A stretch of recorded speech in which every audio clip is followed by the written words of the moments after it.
When will this air, David? This Sunday morning. Okay. This Sunday morning. And it'll probably air again. We'll probably air it at least one more time before the holiday week. So probably maybe 1290. maybe back to back this Sunday and next Sunday. It airs actually on all 5 of our stations. We have Yeah. 5 stations. Oh, Mhm. okay. Good. Yeah.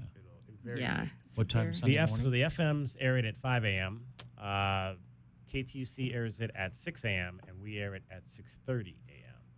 I think that's correct this week because we don't have early morning football. Sometimes we have to move it when we have those games that they play over in Europe, but I think we're done with that this week, so we're back to 6:30. All right, here we go.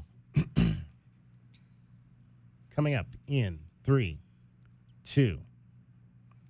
And we have reached November. My phone just rang right in the middle of that. Of course, Lindsay's calling. That's going to be a long conversation. Take 2, 3, 2. And we have reached November, which means the holidays are here. As we come to the end of 2024, a lot of organizations across southern Arizona are starting to get ready for their holiday events, and many of those are to help the less fortunate here in our community. And we are pleased to have joined us again from the Gospel Rescue Mission. Lisa Chastain is joining us. Lisa, welcome back. Thank you. It's great to be here. And she brought a friend with her. You won't be able to see him if you're watching on our video, but you'll be able to hear his golden tones. Bruce Beikman. Beikman, is that correct, Bruce? Close enough. Beikman. Bruce Beikman, Director Yes. of Public Relations. Good to be with here. Gospel Rescue Mission, also joining us. Well, first of all, Bruce, I don't think you were here with us the last time we had Lisa in the studio. Tell us a little bit about you and your background and how long you've been with Gospel Rescue Mission. Yeah, so I've been with Gospel Rescue Mission now just right at 2 years, just a little bit over.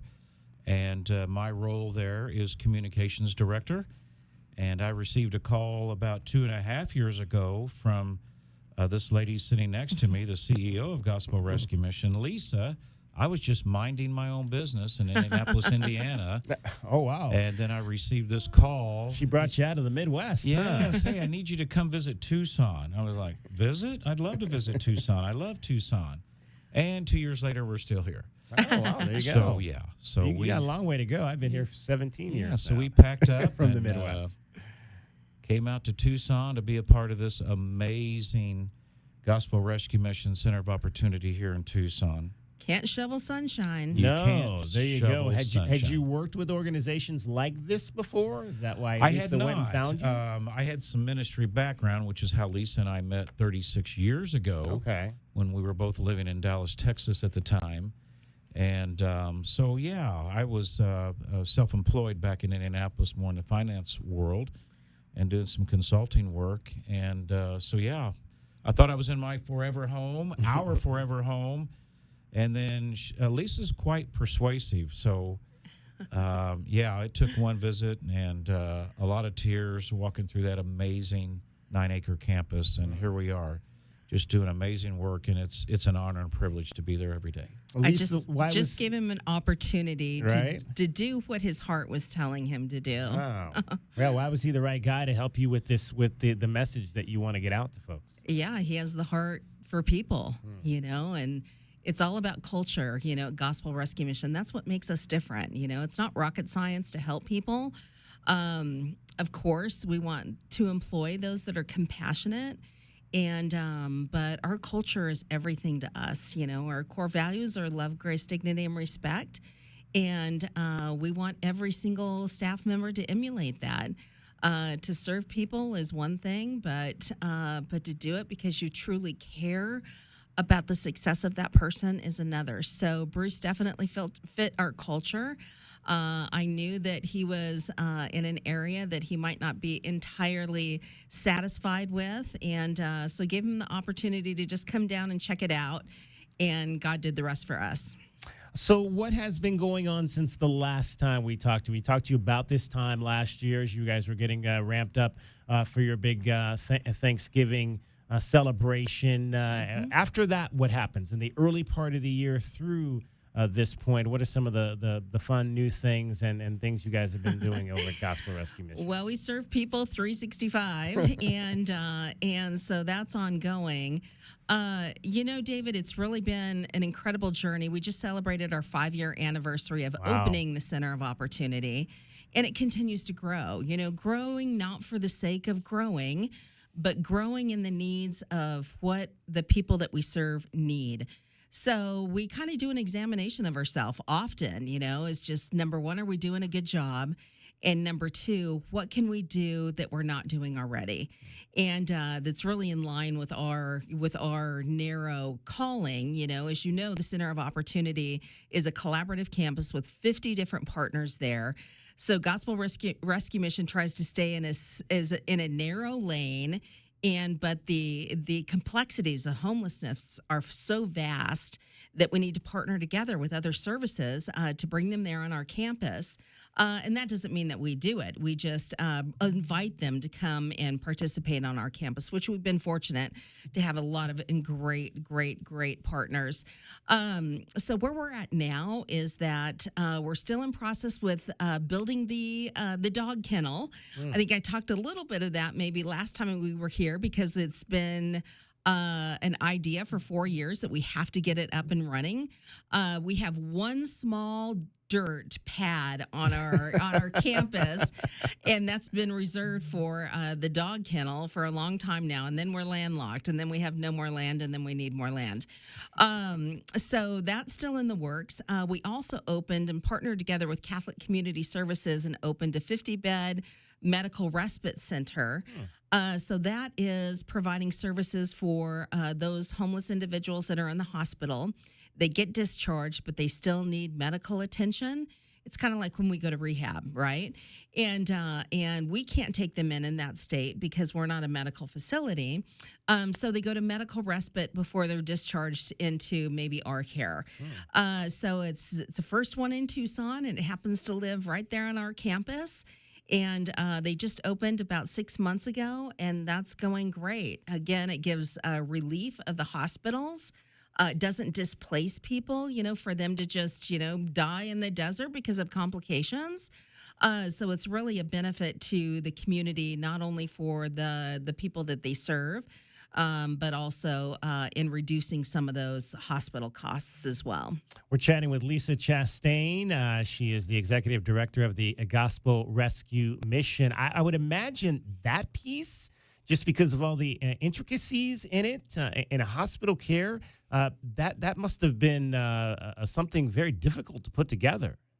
Yeah, that's why we partner together with people that are great at it, So we provided the space, of that being the Center of Opportunity.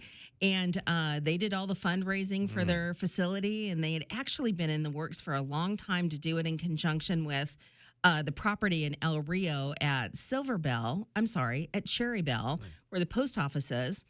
And they ran into neighborhood issues and which prohibited them from completing that project. So they were looking for another campus to build their respite center, and it was just everything aligned, and it's a perfect place for them to be. Like I said, they already had the funding in place, so as soon as we did the handshake deal, they started building. So they were under construction for a couple of years, and like I said, just opened about 6 months ago. Now, the dog kennel, is that for wayward dogs that or for folks that are staying there to have a place for their pets? Exactly. Yes, it's for those individuals that maybe not go into shelter because they choose to be not separated from probably their only companion. And so it's hard to give services to the individual when they consider their dog, in this case, a part of them. And so for us to serve everybody, we want to make sure that we can have facilities that house the dogs right there on campus with them. And so that they can go alongside and do the program and still have their dog there. We're actually doing an education piece, which is to teach them how to, take care of their dog for grooming and nutrition and all those things. They're the ones that have to caretake for the dog themselves. So it's kind of an educational piece as well.